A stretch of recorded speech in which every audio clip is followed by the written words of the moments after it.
Одоо та бүхэндээ хөдөө орон нутгаас ирүүлсэн мэдээллийг хүргэе. Бүрээд бүхийн улсын аварга шалгаруулах анх дугаар тэмцээн Дорнод аймгийн Цагаан Овоо суманд боллоо. За 3 насны ангилалд зохиогдсон энэ барилдаанд албан байгууллагын 50 гаруй бүх уран мэхээс орж хүчээ үзжээ. Монгол улсын гавьяа тасгалжуулагч Монгол улсын начин доктор дэд профессор Пүр Учрын нэрэмжит бүрээд бүхийн өсвөрийн улсын аварга шалгаруулах тэмцээн боллоо.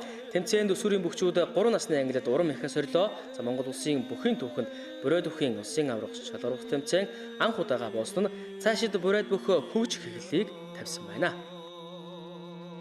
Манай Цагаан Овоо гэж 1935 онд байгуулагдсан ийм сум халахын мөргэн бүрээ тосоо гэж байхна халахын орон нутгалж хэн бүрядууд тэрэ урд Цагаан Овоо гэж хоосон Цагаан Овоога хөөрий байхад тэнд ирж хөдий гэртээ цагаан сувын анхны хоор тавигдсан.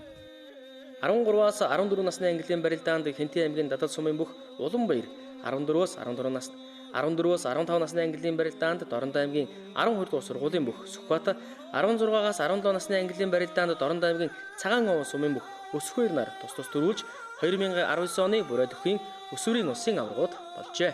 За Монгол улсын бүхийн түүхэнд бүрээд бүхийн улсын аварга шалгаруулах тэмцээн анх удаага боосон нь цаашид бүрээд бүх хөгжих эхлэлийг тавьсан байна.